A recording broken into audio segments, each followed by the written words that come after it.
बैठकर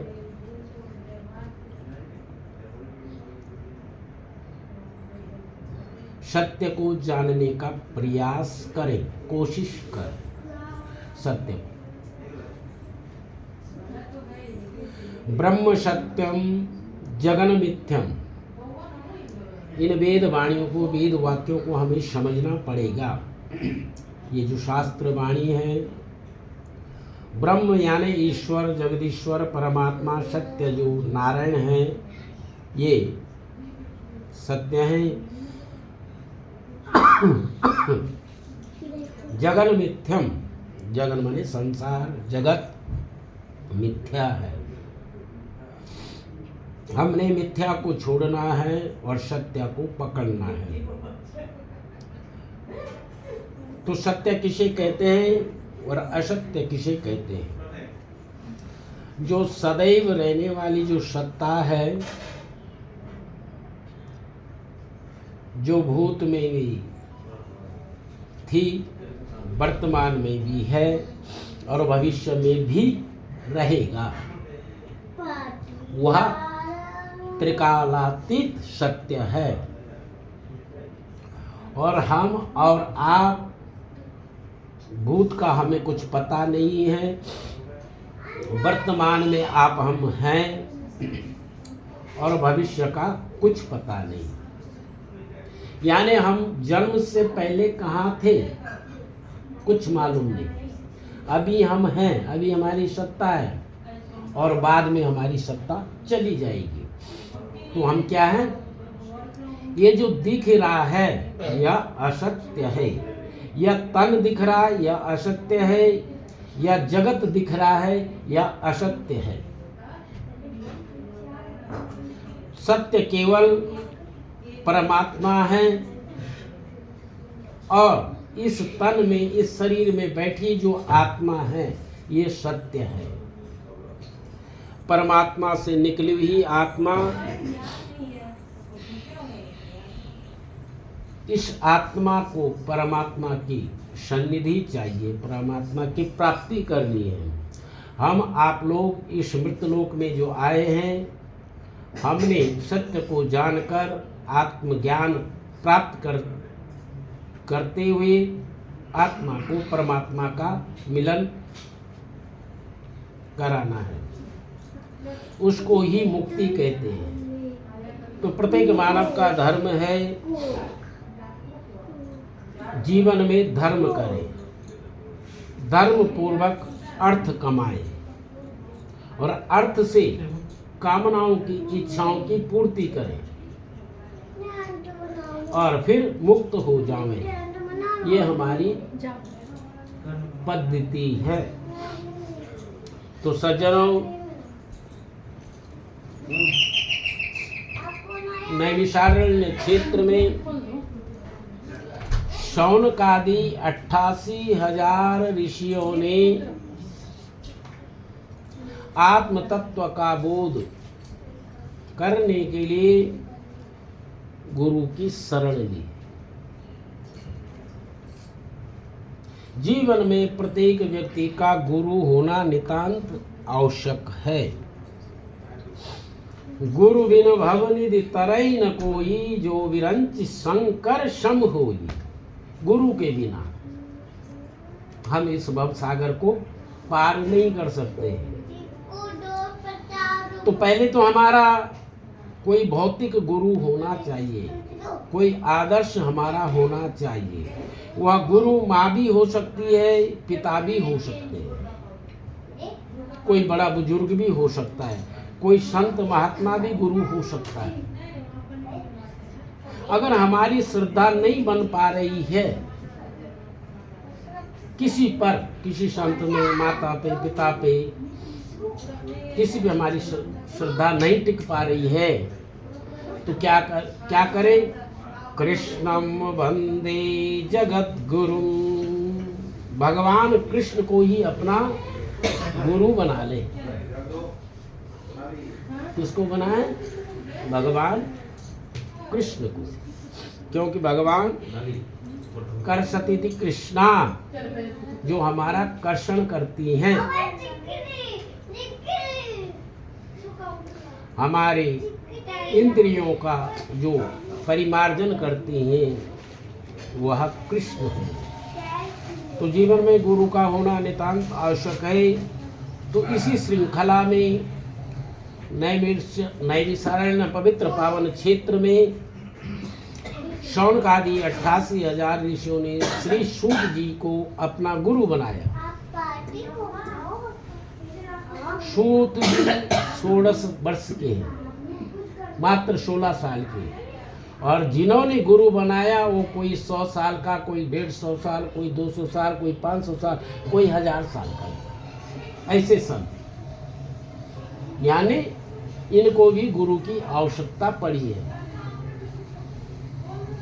तो इन ऋषियों ने श्री सूत जी महाराज का नमन किया, वंदन किया और प्रश्न किया, व्रतेन तपसा किं वा प्राप्यते वांछितं फलं तत्सर्वं श्रोतुमिच्छाम कथयस्व महामुने।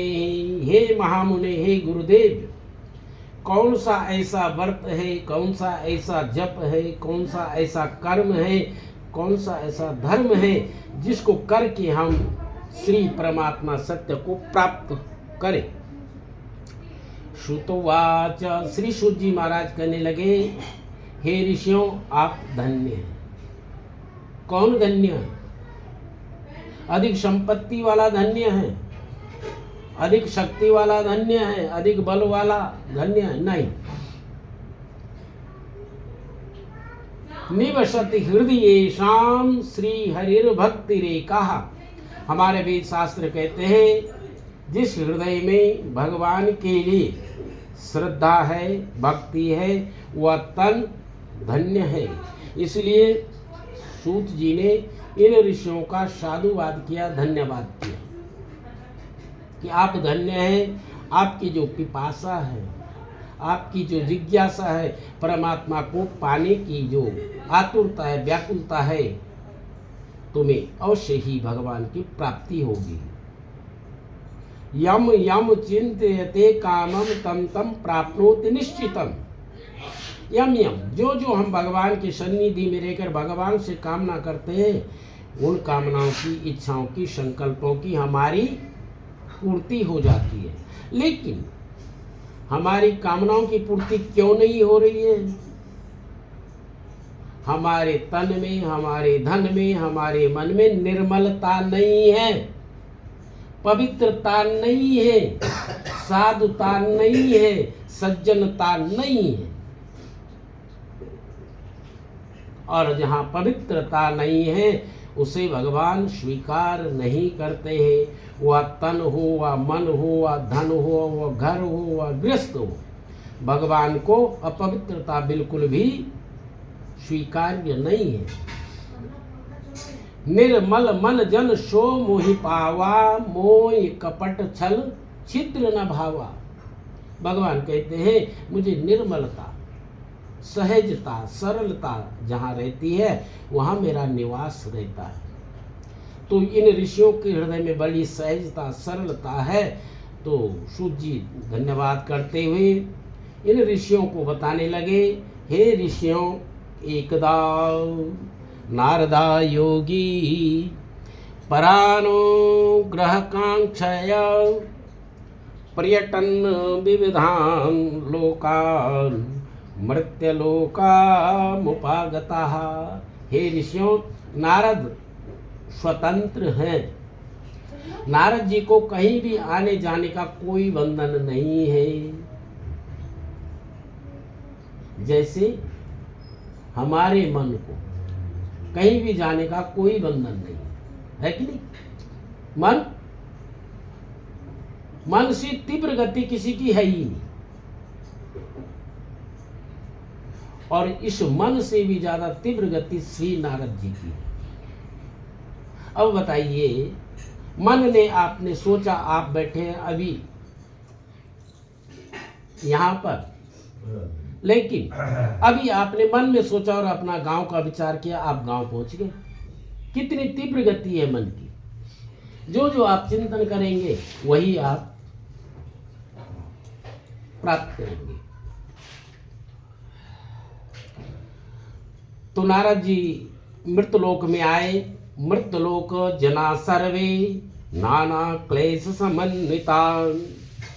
नारद जी आए मृतलोक में। मृतलोक के प्रत्येक प्राणी को देखा, आतुर देखा, व्याकुल देखा, क्षुधित देखा, दुखी देखा। अब नारद जी को यह अच्छा लगा नहीं। आप क्या करते हैं, अगर हमारे सम्मुख कोई दुखी है, दरिद्री है, गरीब है, निर्बल है, तो हम बड़े प्रसन्न होते हैं, वाह हम तो ठीक है। और ये हम उसका उपहास उड़ाते हैं, निर्बल का, कमजोर का, गरीब का। लेकिन नारद जी क्या करते हैं, संतों की क्या पद्धति होती है, नारद जी असहाय जो लोग होते हैं उनका सहयोग करते हैं। तो नारद जी ने देखा केनोपायेन चेतेषां दुख नाशो भवेत् ध्रुवम्। हम ऐसा कौन सा उपाय करें इन जीवों का कल्याण होए। विष्णु लोकम गतस्ततः। श्री नारद जी विष्णु लोक में गए और वहां पर भगवान सत्य का नारायण का दर्शन किया। तत्र नारायणं देवं शुक्लवर्णं चतुर्भुजं शंख चक्र गदा पद्म वनमाला विभूषितम्। भगवान का दिव्य स्वरूप का दर्शन करते हुए नारद जी बड़े प्रसन्न हुए और भगवान नारायण कहने लगे, हे नारद जी, किमर्थम आगतोषि त्वम। किस हेतु आप मेरे वैकुंठ आए। क्या किमते मनसि वर्तते, तुम्हारा मन का संकल्प क्या है, कामना क्या है। क्योंकि जीव क्या है, बिना मनोरथ बिना संकल्प कुछ भी नहीं करता है। आप हम भी अगर कुछ करते हैं जीवन में, तप जप पूजा पाठ जो भी करते हैं तो कामनाओं को लेकर करते हैं, इच्छाओं को लेकर करते हैं। बिना कामना हम कोई भी कर्म नहीं करते। अगर हम मठ मंदिर जाएं तो कोई कामना लेकर जाते हैं और कदाचित मंदिर में भगवान प्रकट हो जाएं और हमें पूछने लग जाएं, भक्त बताओ क्या चाहिए तुम्हें, क्या कामना है। तो क्या मांगेंगे हम, सोचो जरा। अपनी अपनी कामना विभिन्न प्रकार की, भिन्न भिन्न प्रकार की कामनाएं, और हम मांगते मांगते थक जाएंगे, लेकिन कामनाओं की पूर्ति नहीं होएगी।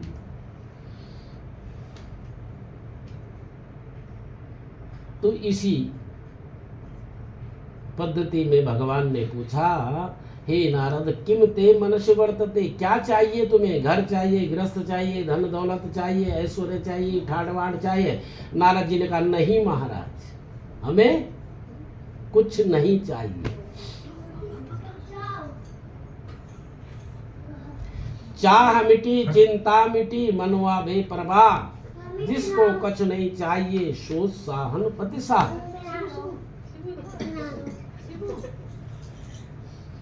बोले सत्यनारायण भगवान की जय।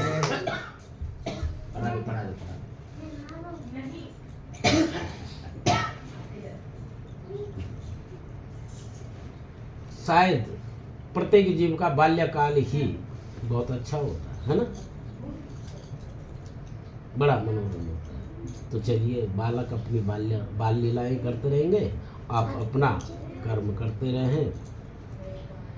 तो श्री नारद जी कहते हैं, प्रभु मुझे कुछ नहीं चाहिए, मेरी कामना ये है, मेरी प्रार्थना ये है कि मैंने मृतलोक की यात्रा की और जिस किसी प्राणी को मैंने देखा बहुत ही दयनीय स्थिति में देखा, बड़े कष्ट में देखा, मैं चाहता हूँ उनके कष्ट कैसे निवृत्त हों। तो भगवान ने कहा कि तुम सत्य का पूजन करें। दुख शोकादि शमनम धन धान्य प्रवर्धनम सौभाग्य संततिकरम सर्वत्र विजय प्रदम। भगवान सत्य का जो उपासक होगा उसके जीवन में कभी कोई कष्ट रहेगा नहीं। वह सदैव भगवान की कृपा का पात्र होता है। तो श्री नारद जी ने पूछा, हे प्रभु कब करें सत्य की पूजा? तो भगवान ने सीधी सी बात कही, यस्मिन् कस्मिन् दिने मर्त्यौ श्रद्धा भक्ति समन्विता। जब मन में श्रद्धा उत्पन्न हो जाए, भक्ति उत्पन्न हो जाए, उसी समय भगवान का पूजन और नमन करना चाहिए। ऐसा कोई मास नहीं, ऐसा कोई दिन नहीं, ऐसा कोई समय नहीं है जिस समय भगवान की आराधना नहीं हो सकती है। शर्त क्या रखी? श्रद्धा, भक्ति और विश्वास। श्रद्धा होनी चाहिए, भक्ति होनी चाहिए और उसके बाद विश्वास भी होना चाहिए। और विश्वासम फलदायकम, और विश्वास पूर्वक भगवान का पूजन, यजन, नमन, यथोपलब्ध सामग्री जो भी हमारे पास उपलब्ध है, तन भगवान ने दिया, तन भगवान की सेवा में लगाए। मन भगवान ने दिया, मन भगवान की सेवा में लगाए। धन भी भगवान ने दिया तो धन भी भगवान की सेवा में लगाए। यथोपलब्ध सामग्री जो भी हमारे पास उपलब्ध है, उससे भगवान सत्यनारायण का पूजन करें, नमन करें, वंदन करें। एवं कृते मनुष्याणाम वांछित सिद्धिर्भवेत् ध्रुवम। एवं इस प्रकार से अगर मनुष्य करता है तो अवश्यमेव संकल्प की पूर्ति होती है, मनोरथ की पूर्ति होती है, भगवान की प्राप्ति होती है। विशेषता कलयुगे लघुपायोस्ति भूतले। तो कलयुग में सबसे सहज और सरल उपाय है भगवान का चिंतन करना, मनन करना, जप करना आदि, पूजन पाठ करना और भगवान की कृपा को प्राप्त करें। बहुत सहज और सरल उपाय है कि सत्य की आराधना करें। जय जय श्री स्कंद पुराणे रेवा खंड सत्यनारायण व्रत कथायाम प्रथमोत्सव। बोले सत्यनारायण भगवान की जय। हाँ, जय सभी ना बोले, कहीं भगवान ने पकड़ लिया तो फिर बड़ा मुश्किल हो जाएगा, है ना? क्या मुश्किल होगा? है क्या कर लेंगे तो ये पकड़ में आ जाए तो ज्यादा सही है। कभी तो कनेक्शन हो तो बड़ा मुश्किल हो जाएगा ना। तो फिर बोल क्यों नहीं रहे? बोले सत्यनारायण भगवान की जय। हाँ, अब पता लगा कि भगवान के गिने चुने भक्त बैठे हुए हैं। अब हमें तो आदत है हजारों के बीच में बोलने की, हमें चाहिए जयकारा बहुत लंबा चौड़ा, है ना? आपको बता देता हूँ कि मैं दिव्य श्रीमद् भागवत कथा वाचक हूँ। अब यहाँ भी सत्यनारायण कथा का आदेश भगवान ने किया तो वो भी करना, समझ रहे आप? आँख हम इसलिए बंद करते जब कोई सामने सुनने वाला नहीं है कोई, तो इसलिए आँख बंद करके भगवान को सुनाते हैं, है ना? सारे लोग सुन रहे हैं। हाँ, तो सुनिए। तो क्या है? भगवान का स्मरण, भगवान का नमन और भगवान का वंदन करें तो परम कल्याण हो जाएगा। तो आइए भगवान का स्मरण करें। श्रीमन्नारायण नारायण नारायण, श्रीमन्नारायण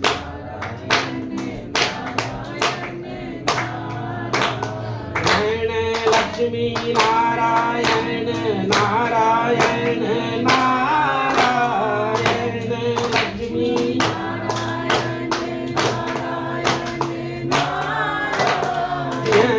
सत्या नारायण नारायण नारायण, सत्या नारायण नारायण, बद्री नारायण नारायण नारायण, बद्री नारायण नारायण, श्रीमन्नारायण नारायण नारायण, श्रीमन्नारायण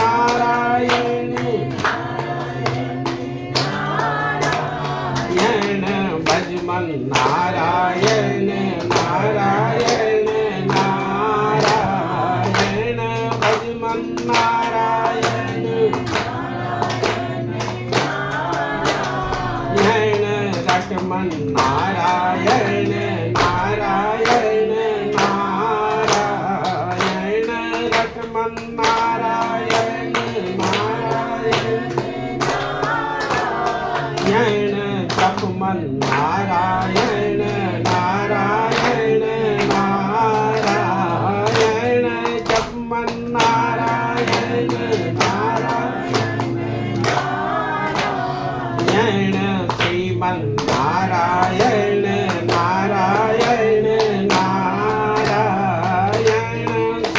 श्रीमन नारायण नारायण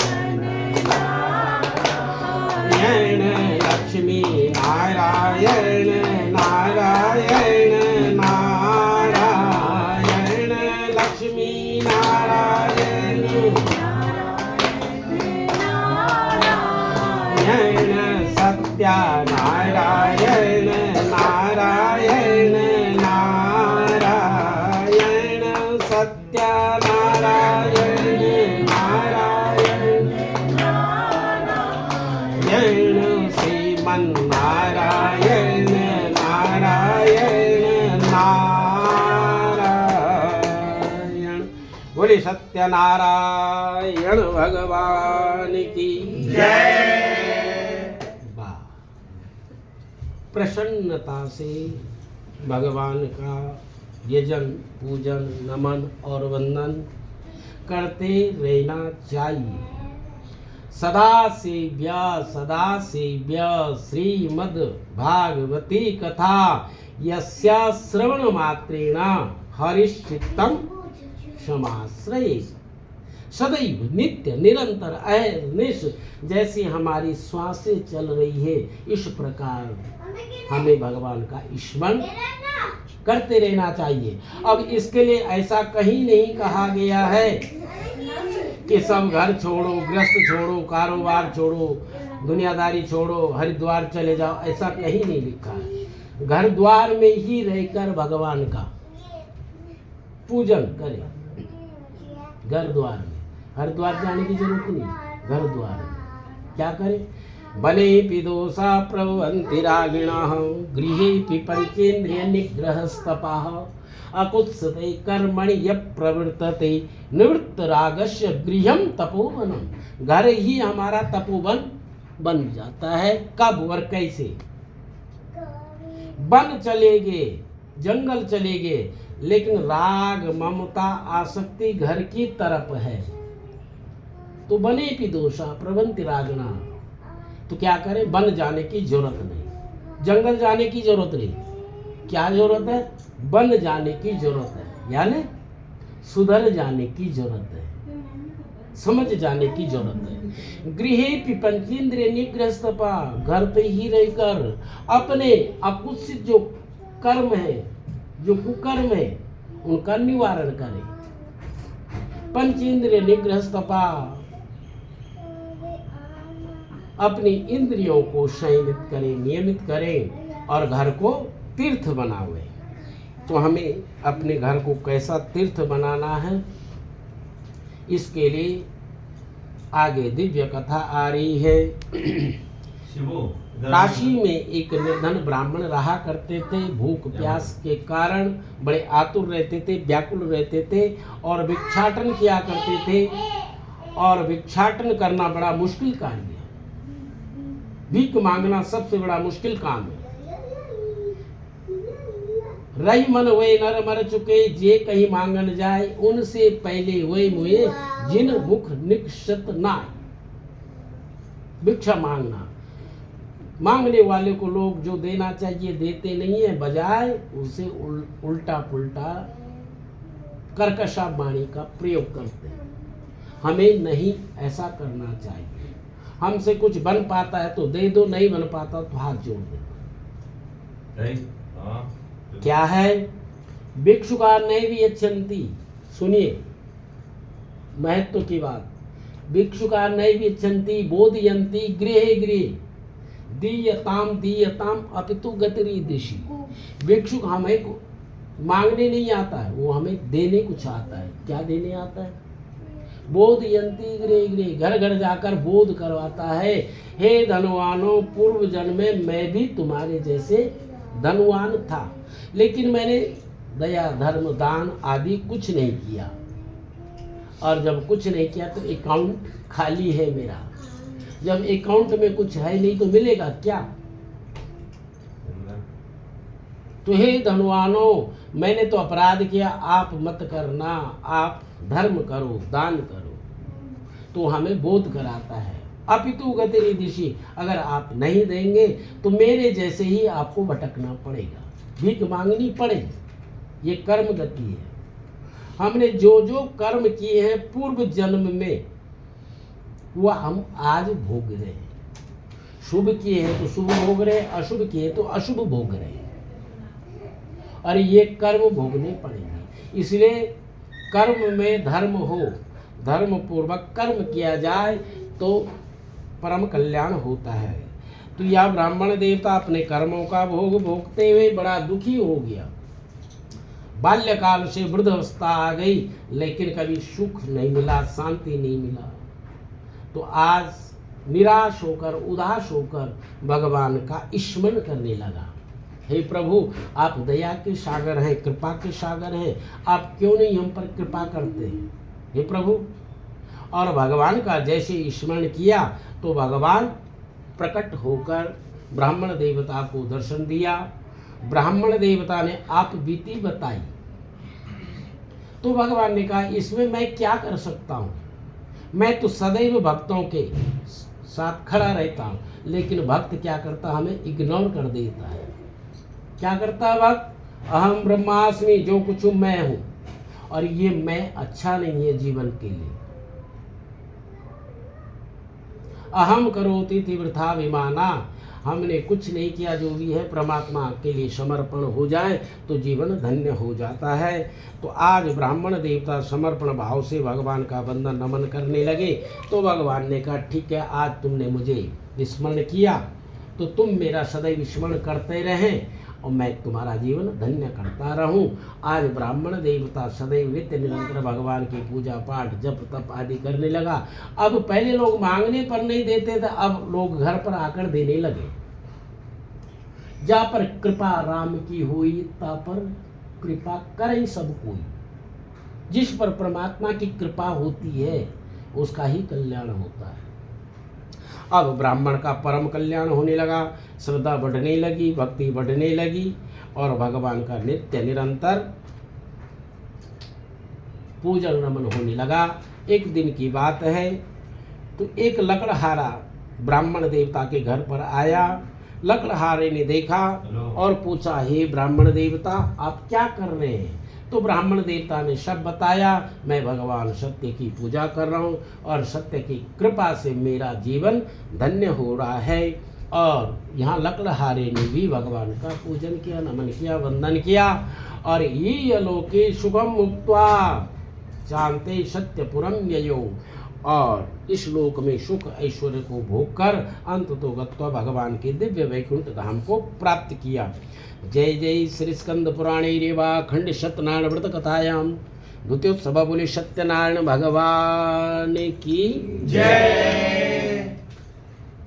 तो आइए सज्जनों, तीसरे अध्याय का दिव्य सारांश जो है, उल्कामुख नाम के राजा है, नृपासेन महामती, बहुत उत्तम बुद्धि के राजा हैं, जितेंद्रिय हैं, सत्यवादी है।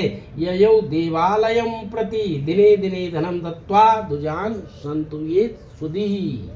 ये राजा प्रतिदिन मंदिर जाते हैं, भगवान का पूजन करते हैं। दैवात दैव योग से पत्नी जो मिली है, सुशीला मिली है, सुंदर शील आचार वाली है, पति का अनुकरण करने वाली देवी मिली हुई है। दोनों राजा रानी सदैव भगवान का पूजन करते रहते हैं। एक दिन ये नदी तीर पर भगवान का पूजन कर रहे थे। संतान प्राप्ति के लिए बड़े तल्लीन भाव से भगवान का सत्य का पूजन नमन करते हुए, तो यहाँ पर एक बनिया आया। बनिया ने पूछा, किम इदम कुरुषे राजन भक्ति युक्तेन चेतसा प्रकाशम कुर्यते तत्सर्वं श्रोतुमिच्छामि सांप्रतम। हे राजन, एकाग्र भाव से आप क्या कर रहे हैं, आप हमें भी बताएं। तो राजा ने बताया, हे बनिक महोदय, मैं सत्य की पूजा कर रहा हूँ। बनिया ने पलट कर कहा, क्यों? ये हम पूजा कर रहे हैं, तो कोई भी बोलेगा क्यों, यानी हमारी कोई कामना होगी, कोई इच्छा होगी, कोई मनोरथ होगा। तो ऐसे ही बनिया ने पूछा। राजा ने कहा, ममापि संततिर्नास्ति, मेरी कोई संतान नहीं, मैं संतान प्राप्ति के लिए भगवान का पूजन कर रहा हूँ। तो बनिया ने क्या कहा, अगर भगवान की पूजा से संतान की प्राप्ति होती है, तो मैं भी भगवान सत्य का पूजन नमन करूंगा। संकल्प तो ले लिया, लेकिन मन में संशय है, और संशय आत्मा विनश्यति ही। और मन में अगर संशय है तो क्या होता, संकल्प की पूर्ति नहीं होती है। संकल्प मनोरथ की पूर्ति तब होती है विश्वासम फलदायकम, हमें विश्वास हो भगवान पर। और विश्वास क्या है, भवानी शंकर वंदे श्रद्धा विश्वास रूपिण। हमारा विश्वास ही भगवान शंकर है, हमारी श्रद्धा ही भगवती पार्वती है। तो हमारे अंदर श्रद्धा और विश्वास होना चाहिए। तो बनिया का मन में श्रद्धा नहीं है, विश्वास नहीं है, फिर भी संकल्प ले लिया। अब बनिया प्रसाद लेकर चला गया, पत्नी को बताया, हे देवी, हम सत्य का पूजन करेंगे, हमें संतान की आवश्यकता है।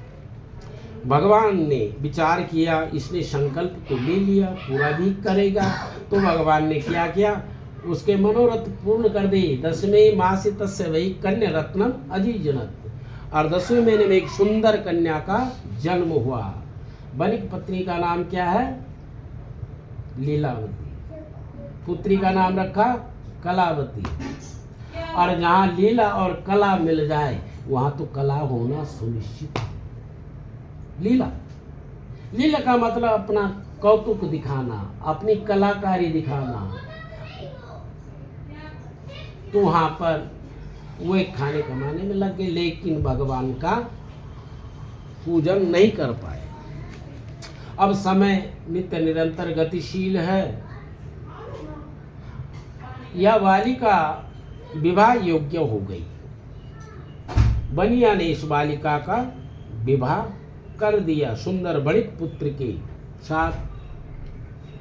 विवाह के पश्चात भी ततो भाग्यवशातेन विस्मयं व्रतमुत्तमम्। जब हमारी आपकी संकट की घड़ी होती है, तब हम अनेकानेक प्रकार के संकल्प लेते हैं, प्रतिज्ञा करते हैं, हे भगवान ऐसा भी कर देंगे, वैसा भी कर देंगे, ये भी कर देंगे। लेकिन जैसे हमारा संकट मिटता है, सुख प्राप्ति होती है, ऐश्वर्य प्राप्ति होती है, तो हम अपने संकल्पों को भूल जाया करते हैं। ऐसा बनिया भी भूल गया। अब बनिया अपने कारोबार व्यवसाय के लिए रत्नसार पुरे रम्या, रत्नसार कहते हैं जिसको आज की भाषा में हम मुंबई कहते हैं, मुंबई की तरफ प्रस्थान किया। भगवान ने कहा ये तो खाने कमाने में व्यस्त हो गया, ये मुझे बिल्कुल इग्नोर कर रहा है, मुझे भूल ही गया है, तो क्या करें। तो भगवान ने क्या किया, एक लीला की।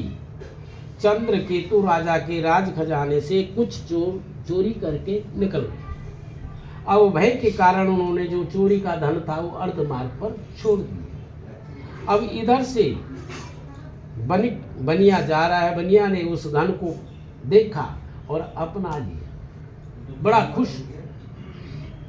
तो इसका लॉजिक तो बहुत लंबा चौड़ा है। जीवन में जब हमें अनायास कुछ मिलने लग जाए, हमारी धन की प्रचुर मात्रा बढ़ने लग जाए, तो समझ जाओ कुछ गड़बड़ होने वाला है। अनायास, बिना मेहनत, बिना परिश्रम अगर हम 420 कर रहे हैं तो समझ लो अनर्थ होने वाला है। दूसरे का हिस्सा हम अगर ले रहे हैं तो कुछ अनर्थ होने वाला है। तो यहाँ क्या है, बनिया ने भी यह सब किया। तो राजा के सेवकों ने पकड़ा, राजा के सम्मुख ले गया। राजा ने बिना विचारे ही इनको कारागार में डाल दिया। खूब रोए चिल्लाए, हमने महाराज अपराध नहीं किया, लेकिन राजा एक न सुने, क्योंकि भगवान विपरीत हो चुके हैं। अब समय बीतता गया, इधर दोनों ससुर दामाद कारागार में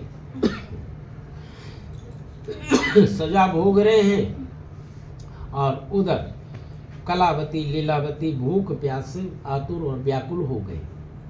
व्याकुलता के साथ एक दिन कलावती किसी सज्जन के घर पर पहुंची। वहाँ पर भगवान का पूजन यजन हो रहा था। वहाँ प्रसाद लेकर जब विलंब से घर गई तो माँ ने पूछा, हे बेटी तुम इतने विलंब से कहाँ से आ रही हो? तो बेटी ने बताया कि मैंने भगवान सत्यनारायण का महत्व को जाना, उसको माना। भगवान सत्यनारायण बड़े दयालु हैं, बड़े कृपालु हैं, हमें भगवान का पूजन करना चाहिए। दोनों ने, माता और पुत्री ने, भगवान सत्यनारायण का भाव से, भक्ति से, श्रद्धा और विश्वास के साथ पूजन यजन नमन वंदन किया। भगवान प्रसन्न हुए। भगवान ने राजा के स्वप्न में जाकर बता दिया, हे राजन, तुम्हारे कारागार में जो बंधन में बणिक पुत्र पड़े हैं उन्हें आप बंधन से मुक्त करें। राजा ने भगवान की आज्ञा को मानकर और दोनों बणिक पुत्रों को बंधन से मुक्त किया।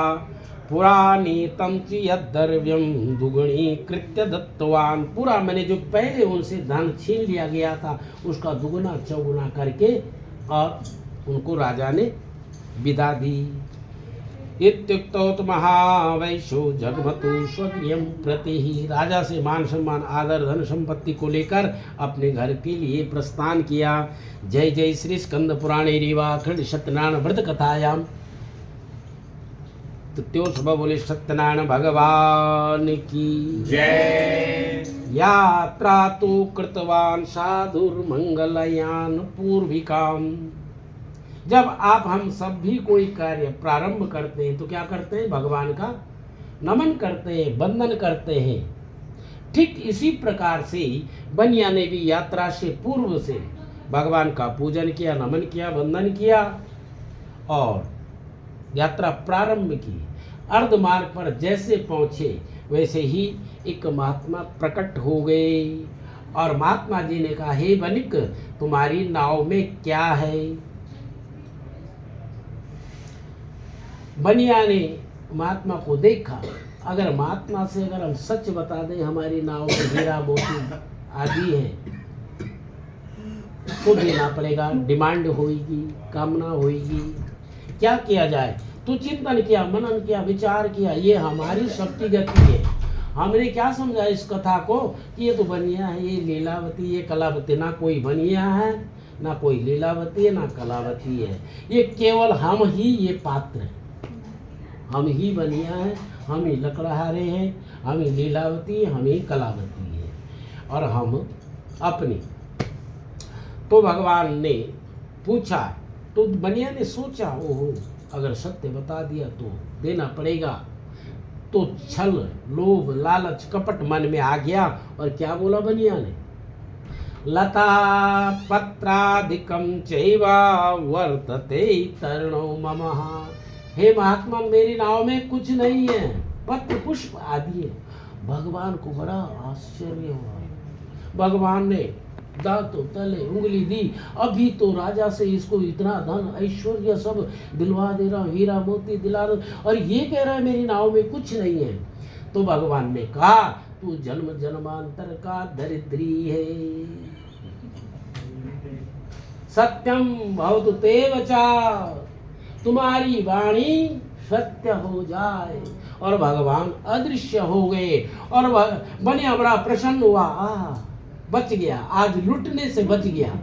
महात्मा चला गया, बड़ी प्रसन्नता के साथ नाव के पास गया। तरण उत्थाय, अरे वो जो नाव थी वह तो बिल्कुल तैर गया, वो तो बिल्कुल हल्की है। देखा, पलट कर देखा, ऐसा क्यों? तो देखा तो वहाँ पत्र पुष्प हीरा मोती की जगह वही। अब देखते ही बनिया वृद्ध, जो जैसे जैसे उम्र बढ़ती वैसे वैसे लालच भी बढ़ता है।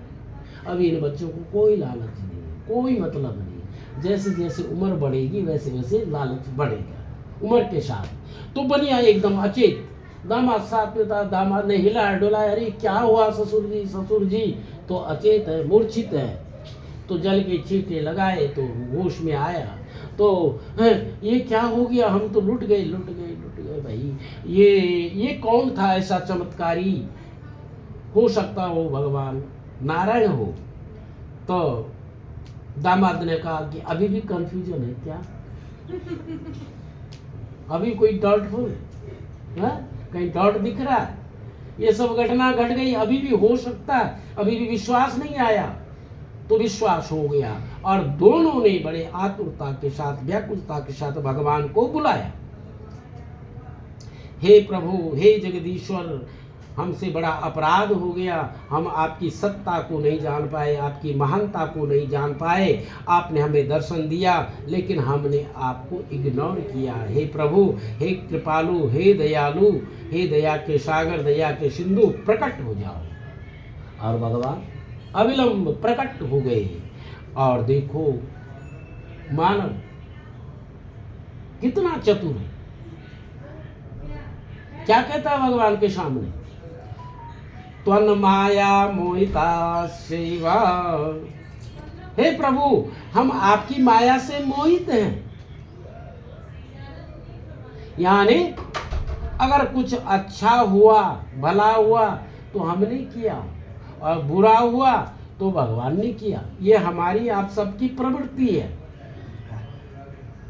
कभी हमने भलाई भगवान को दी नहीं दी, भलाई हम अपने आप को देते हैं और बुराई भगवान को दे देते हैं। ये हमारी प्रवीणता है, ये हमारी बुद्धिमत्ता है। कुछ अच्छा हो जाए क्या कहिए मैंने किया, कुछ बुरा हो जाए तो क्या भगवान की ऐसी इच्छा, भगवान ने किया। तो ऐसे ही बनिया कह रहा, त्वन माया मोहिता सेवाहा। हे प्रभु, हम आपकी माया से मोहित हैं, हमें आप क्षमा करें। भगवान ने कहा कितनी बार क्षमा तो करूं, कितनी बार, एक बार, दो बार, 1000 बार क्षमा तो मैं बारंबार करता हूं, लेकिन तुम है कि मानते नहीं। बनिया ने कान पकड़े, नाक रगड़ा, दंडवत प्रणाम किया। कैसा होता दंडवत? प्रणाम की भी परिभाषा बदल गई। हमारे बुजुर्गों से पूछो, हमारे संतों से, क्या परंपराएं थी हमारी। दंडवत जैसे माता पिता के सामने बिल्कुल एकदम लेट जाना, गुरुजनों के, देवताओं के सामने लेट जाना। तो फिर वो दंडवत खत्म हुआ तो पैर छूने की बारी आई, अब वो भी खत्म। फिर हाथ जोड़ने की बारी आई, वो भी खत्म। अब हाथ हिलाने की बारी आई। हाँ, न तेरे को टाइम न मेरे को टाइम। अब एक और परंपरा, बिना बात का हाय। अरे काहे की हाय भाई, क्यों रो रहे हो? हाँ, हाय हेलो। हाँ, तो क्या हम विकास करें, विनाश हो रहा है। हाय रोना धोना मतलब हाय, तो हाय त्राही कर रहे हैं। तो जैसा करोगे वैसा भरोगे। तो भगवान ने क्या किया, आशीर्वाद दिया। भगवान से आशीर्वाद लेकर बनिया अपने घर की तरफ निकला और कान पकड़े, आज के बाद मैं भगवान को नहीं भूलूंगा, सदैव भगवान का स्मरण करूंगा। अब इधर जैसे सूचना मिली लीलावती को कि पतिदेव घर आ रहे हैं, तो क्या आतुरता के साथ, व्याकुलता के साथ भगवान का पूजन रमन वंदन जो चल रहा था घर पर, उसको छोड़कर चली पति दर्शन के लिए। इधर माता भी गई तो पुत्री भी गई। इसका सीधा सा मतलब, अगर माता पिता गलत कर रहे हैं तो संतान भी गलत करेगी, क्योंकि वो अनुकरण करते हैं। तो हमें सावधान, अगर संतति सुधारनी है तो संतति के सम्मुख सदाचार करते रहे, शुभ कर्म करते रहे।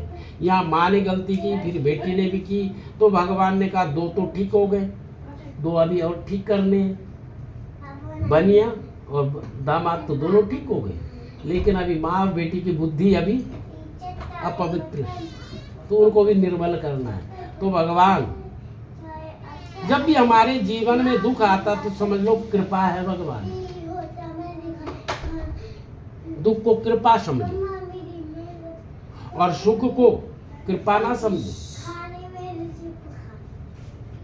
क्यों आशुतोष जी? दुखों से अगर चोट खाई न होती प्रभु तेरी याद आई न होती। सुख के माथे सिल पड़े जो हरि नाम भुलाए।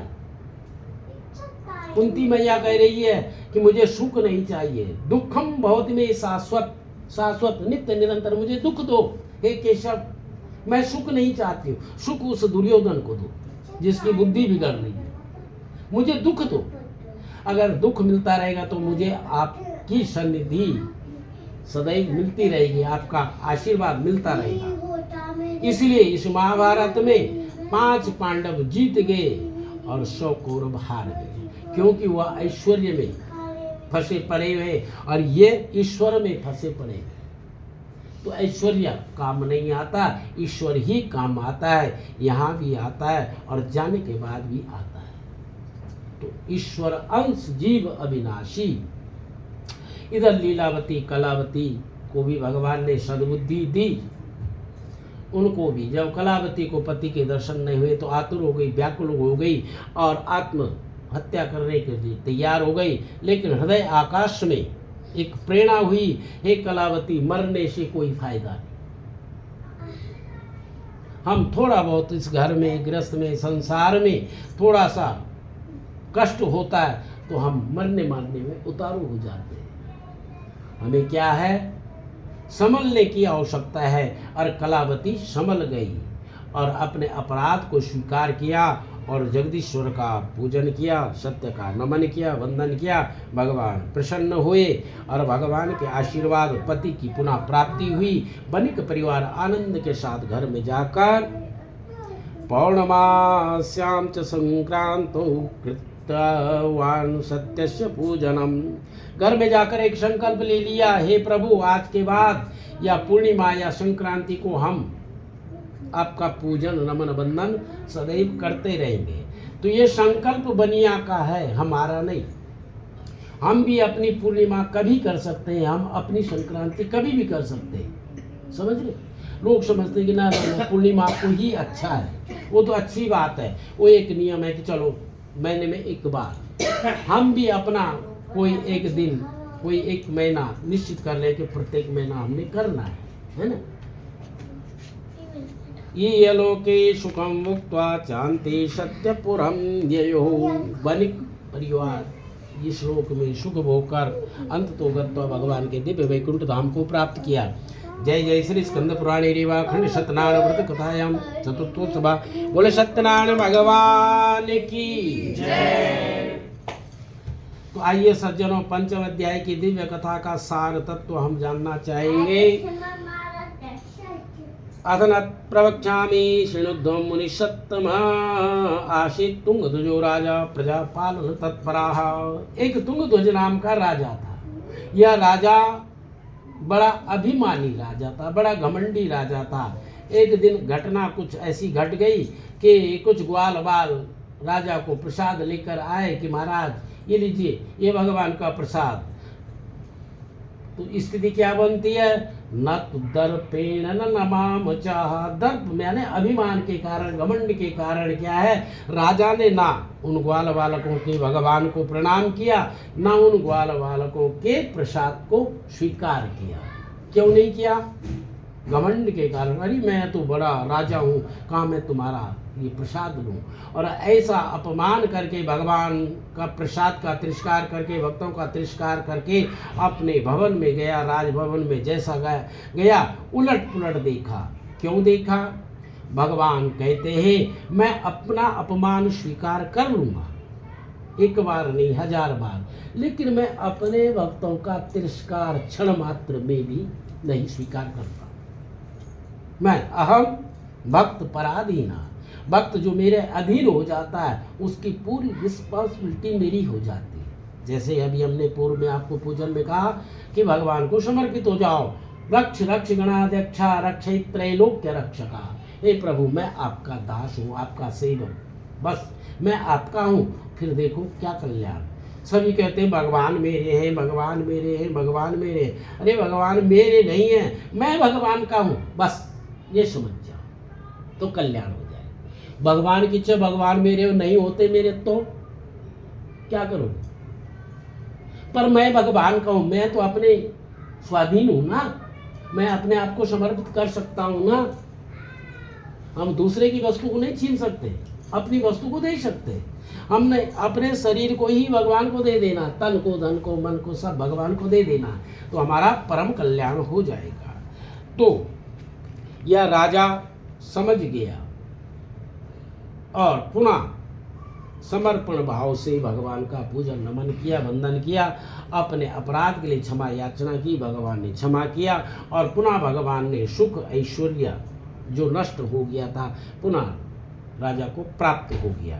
तो भगवान बड़े दयालु हैं, बड़े कृपालु हैं, अपने भक्तों पर नित्य निरंतर कृपा दृष्टि बनाए रखते हैं। तो हम आप भी कामना करें, प्रार्थना करें, हे प्रभु आप अपनी कृपा दृष्टि हमें सदमार्ग पर सदैव लगाए रखें, हम मार्ग से न भटके, हमारी बुद्धि में अपवित्रता न आवे। बुद्धि यश बलम तस्या, जिसके पास बुद्धि है उसका ही परम कल्याण है, जिसके पास कुबुद्धि है उसका कभी कल्याण नहीं हो सकता है। तो यही कामना हम करें भगवान से। जिन जिन लोगों ने भगवान की पूजा प्रार्थना की, सतानंद नाम के ब्राह्मण अगले जन्म में श्री सुदामा जी हुए और इन्होंने भगवान श्री कृष्ण की सेवा पूजा करके मोक्ष को प्राप्त किया। और लकड़ी बेचने वाला लकड़हारा अगले जन्म में ये गोहराज हुए, गोहराज ने श्री राम जी की सेवा पूजा प्राप्त करके वैकुंठ को प्राप्त किया। और उनका मुख नाम के राजा अगले जन्म में दशरथ जी बने। बोले दशरथ जी महाराज की जय। दशरथ के घर में राम हुए ना, तो हम भी अगर दशरथ बन जाएं तो हमारे घर में भी राम हो जाएंगे। दशरथ का मतलब है 5 कर्मेंद्रियां, 5 ज्ञानेंद्रियां। दशरथ है हमारे पास, तो हमारे रथ क्या है? 5 कर्मेंद्रियां, 5 ज्ञानेंद्रियां। तो ये हमारे शरीर में है कर्मेंद्रियां, ये ज्ञानेंद्रियां, आँख, कान, नाक, मुंह, मान, ये सब ज्ञानेंद्रियां, हाथ पैर ये कर्मेंद्रियां हैं। और 11वां जो मन, अगर हमने भगवान को अर्पण कर लिया तो हमारे हृदय में भी भगवान का आविर्भाव हो जाएगा। धार्मिक सत्य संध जो मोरध्वज नाम के राजा थे, ये अगले जन्म में बड़े धार्मिक हुए। इन्होंने धर्म का संचालन करते हुए, धर्म का अनुकरण करते वैकुंठ को प्राप्त किया। तुंगध्वज नाम के राजा जो थे, ये अगले जन्म में मनु महाराज जी हुए। तुंगध्वज महाराजा स्वायान भुवान किला सर्वान भागवतान कृत्वा श्री वैकुंठम तदगमत। और मनु महाराज ने भी मानव शरीर को प्राप्त करते हुए, सदकर्म सुकर्म करते हुए शतरूपा नाम की पत्नी को प्राप्त किया, यानी सद्बुद्धि को प्राप्त किया। और यह सद्बुद्धि ही हमें इस भवसागर से पार उतारती है। तो हमें भी अपने जीवन में सद्बुद्धि का, सद्कर्मों का नित्य निरंतर करते रहने चाहिए, तभी हमारा जीवन सफल हो जाएगा। जय जय श्री स्कंद पुराणे रीवाखंड सत्यनारायण व्रत कथायां पंचमोत्सवा बोले सत्यनारायण भगवान की जय। श्रीमन्नारायण नारायण नारायण श्रीमन्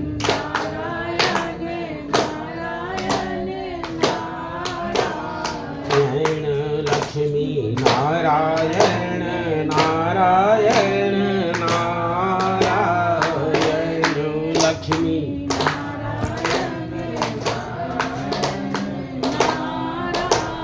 बोलिए लक्ष्मी नारायण भगवान की जय। अब ये पंखा बंद कर दीजिएगा।